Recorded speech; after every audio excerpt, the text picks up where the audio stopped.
Take you back to one of our leading stories this morning. We attempted to actually have this conversation, which unfortunately was led by a little bit of a technical glitch. But we're back again. They're talking here about the growing calls for the protection of sex workers. Now, they live in fear of daily discrimination, violence, and even death due to their profession. Now, of course, we were having that conversation with Mantoa Selepe. She is with us now, of course, as you can see her picture there. Mantoa, a very good morning to you, and thank you so much for your time. So, before connection Irikata, I was asking this question of, would the decriminalization of sex work help in the protection or at least the lowering of GBV scourge, the scourge at least of it, against sex workers? Because of course they are seen as nothing, you know, they are seen as dirty, they are seen as you know, a back alley material, you know, and maybe if you were to decriminalize sex work and even go as far as legalizing it, would it help in ensuring their protection? But I asked this question in the context of women are still being killed by their very intimate partners. Children are still being raped and killed by their uncles, brothers and fathers. So if,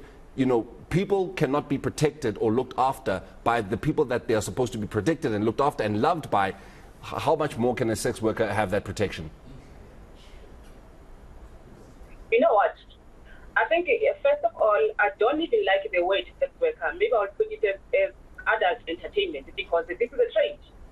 And we really need to decriminalize this thing, because why is it on women? What about the client? Where's the client? Why we always discriminate a woman here? As if there are no customers. It should be a trade just like any other trade. Remember, we, as Abafazi Phambili, we advocate gender equality on the ground, and we base our advocacy on gender equality. Therefore, everyone has the right to exercise their freedom, his or her freedom of trade.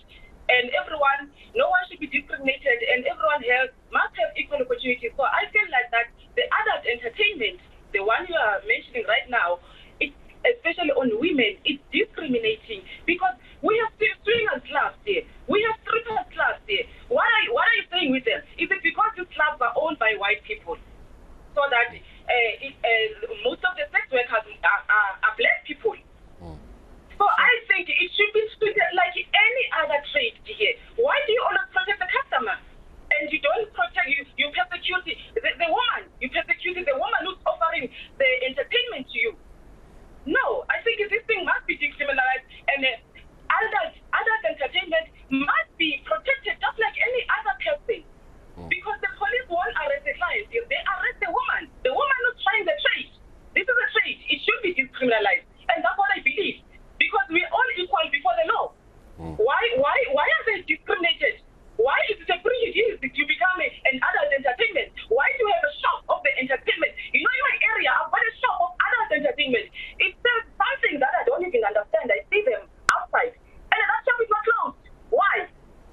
Because maybe owning that shop is not a woman. But if a woman was owning that shop, it was going to be shut down. So this thing of discriminating women in the adult entertainment trade, it's not right. It should just end. You know, Mantoa, as you're speaking about how we almost as if we are targeting the woman, and we are completely neglecting the fact that the reason why the woman is in adult entertainment is because there's a demand for adult entertainment, and we never talk about the customer here, right? So in that instance, would you say that we've got a bigger conversation to have as South Africa about the perceived conservatism? I almost find it hypocritical that we can say, and we say that no, we must keep it criminal, that we must speak down on the sex trade or the adult entertainment industry, and yet at the same time there's a demand and there's a supply. And there's a high demand, which is worth billions of dollars, and yet there's a supply for it. Are we hypocritical as just people? Yes, I agree we are, because remember our country, and in fact almost the whole world, we are still grappling with patriarchy. Patriarchy that is always perceive women as inferior and a man as superior. And remember, who are the customers here? Are males. It's not a woman. It's not a woman to woman. So why if it's adult entertainment, it's decriminalized? And here we are. We've got many children that are raped every day, and we've got perpetrators walking freely. Can you see the imbalances there? There's this one who raped a woman or who raped a child. That person, sometimes they are given warning. They don't go to jail.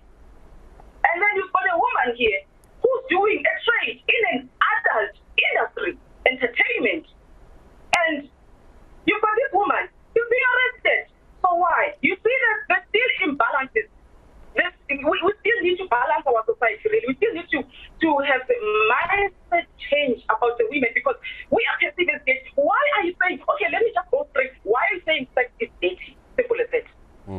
Why? Is it dirty because the woman is in this place?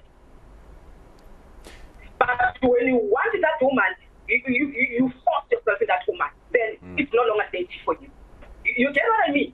Yeah. It's a discussion that needs to be open, because we need to debate about this thing, because the Section 9 of the Constitution, it stipulates that everyone has equal rights and equal opportunities and equal freedom, to exercise the rights anyway, to have equal trade, without being prejudiced as a woman, whether you're a man or whatever. But we're all human. We're all human beings before we can become women, before we can become a man.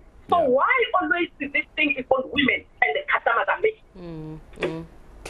Can the decriminalization of adult entertainment help reduce them being killed? Because they also do get raped. People think that just because you are in adult entertainment that it's a free for all. There's no such thing as you being raped. Just like how people think that I cannot rape my intimate partner or my wife because you are my wife. Can the decriminalization of adult entertainment help with the gender-based violence scourge? I know that women are getting raped every day, but then adult entertainment should be protected in as much as we protect the strippers. If you want the strippers privacy, you go in that compound or that business property. So I'm saying they should be protected. The customer must just get in that business as business as usual, and they must have some room or hotel so that before that customer leaves, in fact, when you get to the reception, pay and tell the receptionist that I'm looking for 1, 2, 3, 4, 5. There should be a trade just like any other business. You don't take the woman to your place. It should be a business as usual. You go there during the day, you go there in the evening, you do exactly what you can do in any shop. When you get in, you buy and you get something that you need. Simple as that. And in that space, the woman will be protected because the woman doesn't have to go out with the client. In as much as the strippers don't go out with the client, in as much as swingers, you go to the club, you do your thing. So it's not dirty when you're a singer, when you're a swinger. It's dirty when you are an adult entertainment worker. No, it can't be like that. So it should be put that way. It should be just a business. Build your business, rent a space for the women, and let the business go on just like any other company. Simple as that. Is it difficult? Yeah, Mantoa, you're mentioning very poignant points about how we need to perhaps relook and reflect on ourselves as society, and perhaps even just stressing the notion that it does not necessarily help to be hypocritical if when it comes to the adult entertainment or sex work industry, there's a demand and then there's supply. Yeah. There wouldn't be a supply had there not been those that are demanding for it. So Mantoa Selepe, we'll leave it there for now. She's the founder from Abafazi Phambili, which is an organization that advocates for the protection of women's rights.